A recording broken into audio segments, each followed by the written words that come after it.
right, fantastic. Thank you very much. Enjoying the conference so far. And thank you to everyone who is tuning in at the moment. I'm really glad you've done that. I'll introduce myself. My name's Steve, and I work at Microsoft. I'm a developer or architect on the .NET team, particularly focusing on web stuff and with a bit of a special focus on Blazor, which is good because that's what we're going to talk about today. Now, if you've been watching the last few sessions, you'll already be familiar with where we are in the history of .NET at the moment. But just in case anyone is just watching this session, I want to make sure you know where we are on the timeline. So .NET does a major release every year in November. You may well know that. And so what has the Blazor team been doing for the last 12 months since the .NET 6 release? Well, we spent about half of our time working on .NET MAUI. So that's the new Blazor hybrid feature that allows you to run your Blazor components within a native mobile or desktop application. And you may have just seen some of Dan showing you that. And then for the other 6 months, we worked on adding some great new features to Blazor in .NET 7, which I'll show you. Now, of course, there is going to be another .NET release next November, .NET 8, and we've started planning that already. We would really love any feedback that you've got of what things you would like to see in .NET 8. So if you can get onto the GitHub repo and give us some of your suggestions, we'll hopefully get some of those into the product next year. But this talk right now is about where we are today with .NET 7. So we've got a lot of great new features for Blazor developers in .NET 7, and most of them work across all the different Blazor hosting models. So whether you're using Blazor Server or WebAssembly or hybrid with .NET MAUI, most of these features will work in the same way across all of them. Now, there are also some WebAssembly specific features. Mostly those were implemented by the underlying .NET runtime team, so thank you to them for doing that. And I'll mention a few of those towards the end of this talk, but there is a whole talk about that tomorrow where you can get into more details about WebAssembly runtime stuff. Let's think now about some of the new Blazor features that work on all the hosting models, and I'm going to demonstrate them to you. So we're going to need a bit of a demo app to get started with. So let's just switch over to this sample application that I've put together.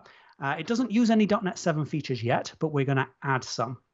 And this is not meant to be a sort of surprising or clever sample. This is meant to be as mainstream and predictable as possible so that you can easily relate to it. So if I start this up in my browser, you will see that this is simply displaying a list of products, which is getting from a database.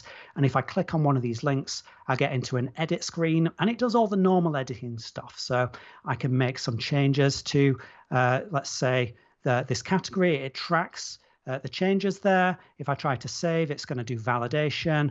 And if I satisfy the validation rules, then it can tell me that the changes have been saved and I could go back. So pretty straightforward stuff. And if we look at the code in there, what we'll find is that this is a Blazor server application. Could be done with WebAssembly, but I just happen to have done it with server on this occasion. And if we look in there, here's an example of one of the pages. This is the index page, and it doesn't really do very much apart from just display this products list. And if we go into the code for that, this is a typical way of fetching data from a database and rendering it with Blazor Server. So this is using Entity Framework, which is why we've got this DB context there. And I'm to the life of this component. And what that means is whenever this component is on the screen, this DB context will keep going. And if the user navigates away, then it will get disposed and cleaned up. And apart from that, it just uses normal EF code. So we're getting our products. We're saying we don't need to do any change tracking because this is not an edit screen, so it's more efficient not to. I'm limiting it just to 50 because otherwise there'll be too many. We'll fix that in a minute. And then to display them, we simply have a for each loop to render these links for each of them. All right, so that's normal .NET 6 code, but can we make it a bit better? Instead of just displaying a list of names, can we display more information at once? And can we get around this limitation where it only just shows us 50 items? Can we show a lot more? So that brings us to the first thing I want to show you. Quick Grid. Now, this is actually marked as preview in .NET 7. That's not because it's not ready for production use. It's because we're not technically counting it as supported because we want to be able to change the API depending on feedback from the community. But if you're good with the API as it is, then you can use this like any other open source project. And the idea of it is it's not that it's intended to replace every other grid in the entire Blazor ecosystem. There are existing other ones, many of which have more functionality. But the idea with Quick Grid is to give you a standard basic set of features that will cover many common scenarios and that it will perform extremely well in all the different situations you might use it, whether it's WebAssembly server or with a large amount of data or whatever, should work well. So let's have a go. I'm going to go over there and change this screen so it works using Quick Grid. And what we will notice, firstly, is that our code gets a lot simpler. All we have to do now is we get our products from Entity Framework there. I'm still limiting it to 50, but we'll change that in a second. So we've got this queryable of products, and we can pass that to Quick Grid, and it's going to render them for us. Now, I haven't got any columns in this grid just yet. So when I switch back to my UI, we should see that it becomes blank because there's no columns for it to render. So let's go and add some. There's two types of built-in columns. We've got property columns like these ones, which just pick out a certain property in a strongly typed way to render, and we can pass other parameters too. And then there's template columns for more control over the rendering, and I'll show you that in a minute. But now we've got these four property columns. When I switch back, you'll see we've got this nice little grid. We can scroll around. We can do sorting because I set sortable to be true. So that's good. But I want to get beyond this limitation of only showing 50 items. Quick Grid has got the ability to do both pagination and virtualization so that you can work with much larger amounts of data. And to do that, we will first add an instance of this model type, pagination state, and I'm going to set it to have 10 items per page. And that will keep track of where we are in the pages. And I'm going to pass this in to the grid. So once that has access to that, it will respect the pagination rules. And then we need a bit of UI to let the user move between pages. You could write your own UI for that, but I'm going to use a built-in one, which is simply called Paginator. And once I've done that, if I go back into my browser, we should see now it's displaying those 10 items, and I can switch through these pages quite easily. That's good. But I don't want to limit it to 50 anymore. Now we've got pagination. I'm going to remove that take 50 from the end. And then when I come back and I'll reload on that, we've now got 100,000 items from our database, and we can very easily continue working with all that data. Now, it's not super easy, actually, because there's so much stuff, the user hasn't got much chance of actually finding what they're looking for. So we're going to need to add a search feature in just a minute. But before we get to that, let's fix the display slightly, because some of the styling is quite weird, especially these prices. Like, I've no idea how you're supposed to even read that. It doesn't look like a price. So I'm going to drop in a slightly updated version of this code, which uses some template columns as well to do things like custom formatting of the price, setting alignment, custom sorting rules, and I've got a link into the editor screen again. So with those updates in place, now things look a little bit better.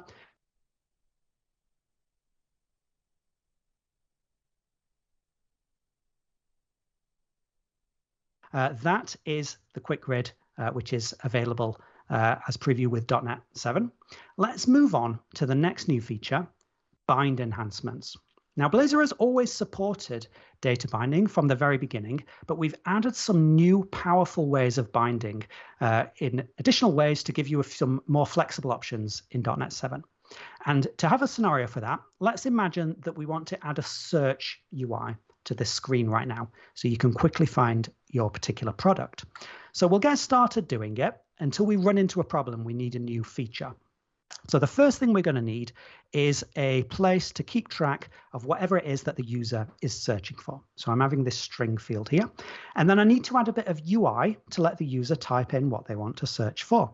And I'm going to use a Quick Grid feature called column options, where we can type in whatever UI we want that's associated with a particular column. And what it will do with that is it will render a little icon in the column header. You can control what that is. And when the user clicks that, they'll get the UI that you chose. And inside there, I'm going to put a box that they can type their search terms into. And I'll use the normal data binding that precedes .NET 7 that's always been available.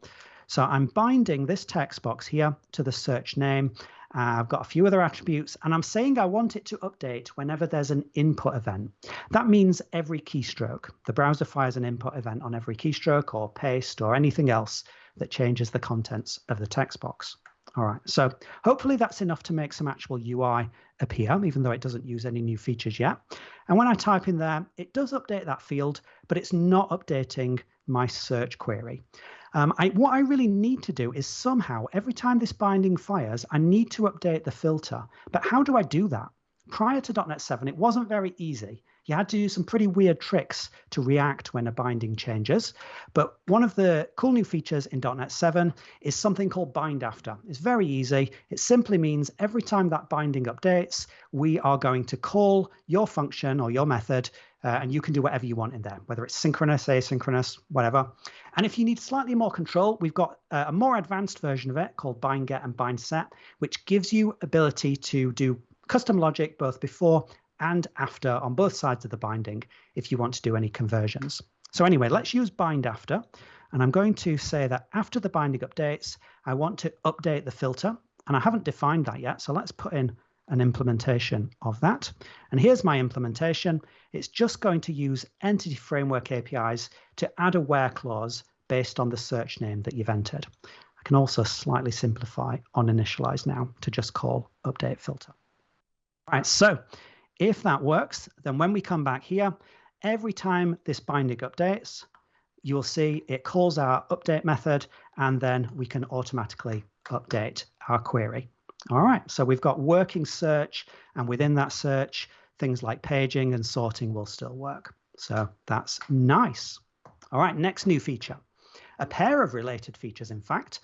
The community has been asking for this for quite a long time. It's one of the most highly demanded features, and it's the ability to receive a notification before the user navigates and have the power to do things with it, such as cancel the navigation. So we've added this new event called location changing that tells you when the user's navigating. And in case you want to use that with an editing scenario, we've added this special flavor of it called navigation lock, which is a component that you can use if you want to help the user so that they don't lose any changes if they try to navigate away while they're in the middle of editing. So navigation lock is just a particular usage pattern for the underlying location changing event. And I'm going to show you it because otherwise it's not going to be very clear what I'm talking about. So let's go to one of these edit screens here. And I'm going to go into edit this product, and I'm going to change the name changed like that, and I'm going to maybe change the stock a little bit as well. Now imagine that as a user, I forget to save my changes. I don't remember to press this save button. I just click this link to go back to home. Well, what will happen is I just lose my changes, which is not very good. Another thing that could happen is what if I leave the site entirely? Again, I might lose my changes. So to show you, I'm going to go to an unrelated website, Microsoft.com. And then when I go back in here and I start making an edit, edited again, like that. At this point, I could use the back to go all the way back to Microsoft, and it won't do anything. It will just lose my changes. So let's see if we can stop this problem from occurring. I'm going to go into the code for this edit screen here. Now, I know there's quite a lot of code here. You won't have time to read it all. Don't worry about it. This is just the normal way to do editing with Blazor and has been for a long time. We've got this edit form. We've got a context which will keep track of the edits. We've got a thing that activates validation. And we've got various components for displaying the UI, for editing the data, and for showing validation messages. But that's not new. I want to show a new thing. So I'm going to show you the navigation lock component. And this deals with two different types of navigation: external navigation and internal. And the reason for the distinction is because the browser forces you to make this distinction. External navigations are if the user is leaving your site completely, using the back button or following a link or closing the browser. And the browser will not let you stop the user from doing that, but it does let you ask them to confirm it. So that's what this is doing. It's saying if you're doing an external navigation and you've got some unsaved changes, then we'll ask the user to confirm it. So let's see if that works, shall we? I'm going to go back over here and reload. All right, and now I'm going to go and start making an edit. I'll say edited again like that. And I'm going to try and go back to Microsoft.com again. And this time you'll see we get a little message that shows up. The browser won't let you customize this message, but it does let you ask the user to confirm it. So the user could cancel if they want to. And similarly, if they were going to close the tab, it will show you them the confirmation, or even if they were going to close the entire browser, they'll get that confirmation prompt as well. Of course, they can choose to go ahead with it if they want. Now, the other scenario is internal navigation. That's when the user just moves to a different part of your site. And in that case, there's no limitations. You can do anything you want there. The browser won't stop you. So we've got this different callback that will occur for internal navigations. And you can put custom logic in there. It can even do async things. So you could force the user to save their changes automatically at that point, or you could just always unilaterally cancel it. It's up to you. But what I'm doing in this case, just to show you, is I'm adding a confirm prompt that's kind of similar to the other one. And if the user doesn't confirm it, we will prevent the navigation. So let's see if that works, shall we? I'll come back over here and I'll reload, and I will confirm the external navigation, because reload is an external navigation. I'll make a change. For example, I'll change the stock count, and then I'll try to click on the index link. That's an internal navigation, so it will run my custom logic and it will ask for confirmation, and I'll cancel it. And just to show you, if I do save the change first, then when I click the link this time, it's not going to show any confirmation prompt. So there you go. That's how you can use navigation lock, which builds on top of the location changing event to give you a nice pattern when you work with editing data. Let's move on. Next new feature, custom elements. Now, if you watched the previous session, you will have seen an example of this where Dan showed how you can use custom elements to host Blazor components inside an Angular application. And I'm going to show you this in a slightly different way just now. So if you don't know, if you didn't watch the previous session, what this does is it allows you to say that Blazor components will be registered as custom elements, and that lets you use them from other web technologies. So if you're doing some other client-side rendering, whether it's with something like React or Angular, Vue or Svelte or anything else like that, you can have those other technologies render Blazor components. And similarly, if you're doing server-side rendering with Rails or PHP or anything else, then again, you can get those technologies to render your Blazor components. So to show you that, and just to have a bit of a change from Angular or React, I'm going to use a server rendering technology. Let's imagine we want to integrate this products manager with a WordPress site. Now, I know WordPress is not exactly hot new stuff, but it is very mainstream. So that's why I'm going to show it to you. And obviously, it doesn't know anything about .NET, which is nice because we can show that it still works anyway. So I've got this WordPress site right here. You know it's WordPress because it tells you that. And I've got a page on it called All Products. And I want to show my Blazor products grid right here. Now, the way that you can do that is you need to host both your Blazor code and your WordPress, in this case, code on the same domain. It's not intended for cross-domain hosting scenarios. Maybe we'll add something for that in the future, but that's not the case right now. In this case, I have got my Blazor server application and my WordPress site running on the same host, so I can make them work together. And what I do is I go into whatever you use to configure your other technology, and you make it render the script tag that loads Blazor. So in this case, it's Blazor Server. It would also work with Blazor WebAssembly. In fact, it's slightly easier to do it with that. So I'm loading that into my WordPress site. I'm also adding some CSS just because I want the styling to match up. And I've got this base tag so that links will also work. And once you've done that, you can go and start using your Blazor components. So in this case, in my Blazor code, I have said I want to register a custom element, and it's going to be the products list, and I'm giving it the name products-list. And since I'm loading the Blazor script into WordPress, I can now use that in my pages here. So inside all products, this is where it says to do show products grid, and I'm going to add a products list right there. So I'll hit save on that. And then when we go back to that page, you'll see we've now got our list of products rendering inside the WordPress application. And of course, it's got all the same functionality that you'd expect. It's got sorting, it's got all the searching, and it's got pagination. And it's partially integrated the styling as well for me, because I've got both WordPress CSS and Blazor CSS loaded together here.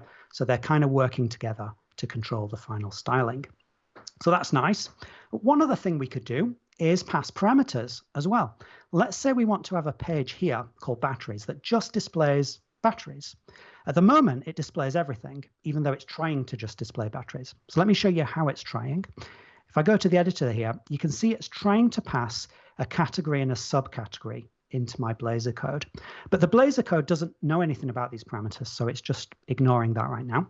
But we can make it know about those parameters, and then it will work. So I'll go into my products list component, and I can use normal Blazor parameters. For example, here I'm adding category and subcategory parameters, and then I will change my filter logic so that it respects those parameters and adds extra where clauses for them. So here we go. We'll say if you've given us a category, we'll add a where clause for that, and similarly for the subcategory. And now we've added that feature. If I go back to this page and reload it, you'll see that the batteries screen now just shows batteries and all products shows all products. So there we go. The point of that is simply that we can integrate Blazor, whether it's server or WebAssembly, with other web technologies, whether they're client-side rendered or server-side rendered, which may be very useful in many of your scenarios. Okay, so let's move on now, and we'll talk a little bit about Blazor WebAssembly and a couple of the new features that have been added there, starting with loading progress. Now, hopefully your Blazor WebAssembly app loads nice and quick, but it's always possible that some users will be on slow network connections and they might be waiting a little while for it to load. So it's kind of nice if you would show them the progress as it goes. So that is something we've now baked in by default. I'll show you the updated Blazor WebAssembly project template. So I'm just setting that as startup. I haven't changed this template in any way. This is just how it comes out of the box. And if you were very fast, you might have seen the loading indicator show up. It's a bit too fast to really see. So what I'm going to do is I'm going to go in my browser DevTools and I'm going to throttle the network to be extra slow. So it's going to load super slow, and I'm going to clear my browser cache. So it's definitely loading everything. And when I reload now, because it's throttled, it will take a while. And you can see that it's updating this progress as it goes. So the user's got a sense of how long they have to wait.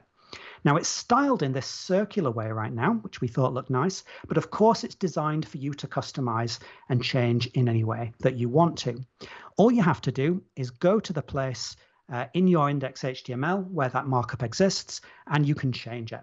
So by default, we're rendering this SVG that renders a couple of circles to display, and I'll show you how it works in terms of getting the loading progress dynamically in a second. But to do that, I want to show it to you in the context of another thing, which is the new empty template. And we've added this for both Blazor Server and WebAssembly. And the idea of this is, after you've made a few Blazor sites, you probably don't really need to see any more counters and fetch data screens. You might have had enough of those by now. Quite a few people said they wanted a more empty template, so we've added that. And I'll show you what that looks like. And it's not completely empty. It's got some of the things that you need functionally to make your application work.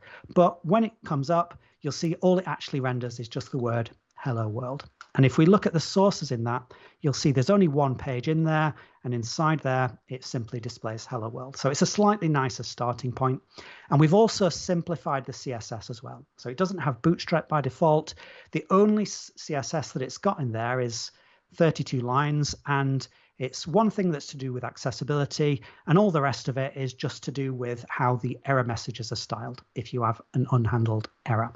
That's just because if your error messages don't show up, it's kind of difficult to do your development. So we've added some default styling for that, but everything else is there for you to sort out yourself. All right, now I want to show you how we can set some custom loading progress in the context of this empty template. So I'm going to go here in my index.html to where the loading message is displayed. And let's just check that we can see it's loading. So I'm going to, once again, make sure that my network is throttled. And I will clear the site data so that it's going to go very, very slow. And now you'll see the word loading stays on the screen for quite a while. Let's customize it, shall we? What I'm going to do is I don't want a circular progress bar this time. Just to show you we can do other things, I'm going to add a linear progress bar. And it's quite easy to do. I'm going to add a single div with this custom class called linear progress. And then I'm going to add a bit of CSS to control how that renders. So my CSS is going to look like this. I'm going to say it's got a silver background, it's got a particular height, a particular width, and that's all I'm saying about that at the moment. Also, I want to render another element next to it or inside it, which is going to be blue. And I'm going to set this to be 30% of the width of its parent. And I've got some other stuff to do with animation as well. All right, so that's not really going to show the load progress because it's hard-coded to 30%. But let's just check how it displays. When I reload, you'll see, oh, I need to clear my cache again if we want it to really be there. Okay, you'll see it's now showing that 30% value. And if we want it to show the real load in progress, we can simply use a CSS variable, which is now built in. It's called Blazor load percentage, and Blazor will automatically change that dynamically to match the current load percentage. So if I go back and clear my site data one more time and reload, then this time you'll see that that progress bar is dynamically updating to show the actual load progress. And it's very slow because of what I've done in the network tools, but it is actually working. All right, so that is the empty template and loading progress. Now there's other WebAssembly specific features too, which you can find in other talks in this conference. One of them is some enhancements to how authentication works, some new extensibility points that allow you to run some extra logic before and after auth so that you can pass some additional parameters to your authentication provider if you want to control a little bit more about how the auth works. And then there's also some big improvements to the underlying runtime in terms of its performance. So we've made AOT quite a lot faster. I don't have specific numbers, but in some of my experimental benchmarking, I've been getting apps that have been almost twice as fast with .NET 7 AOT as they were with .NET 6 AOT. Not promising it's always going to be that much of a multiple, but I'm just saying it can be quite a bit faster. And we've also got now support for vectorization or SIMD. Now, that's a little bit advanced. That's generally used with numerical algorithms. And what it means is that even on a single thread, your CPU can process multiple streams of data simultaneously. You do have to change your algorithm to make it use these new, the SIMD APIs, but that is now supported on WebAssembly. It's been supported in regular .NET for quite a few years, but it's also now ready to go with your WebAssembly code. And then finally, quite excitingly, we have got an alpha level preview of real multi-threading for Blazor WebAssembly. This is not something that we expect you to actually use in production. In fact, it can't even be used out of the box in Blazor WebAssembly. We're going to add that shortly. But if you're using .NET on WebAssembly, there is the opportunity for you to try out .NET 8 multi-threading now, so you can get a sense of what works, what doesn't, give us some feedback. This absolutely isn't intended for production use just yet, but it gives you a sense of where we're going. And you can find out more about Blazor WebAssembly runtime features tomorrow in a talk that is all about it. Okay, so that is all we've got time for in this session. If you want to learn some more, you can go to the URLs that you see on your screen right now for an overview of all the ASP.NET Core features, including Blazor ones. And if you want this Products Manager sample that I've shown you just now, then you can go to the URL there and get that and try that out yourself. So there we go. That's all I've got time for, and I will hand you back. And I hope you have a great rest of the conference.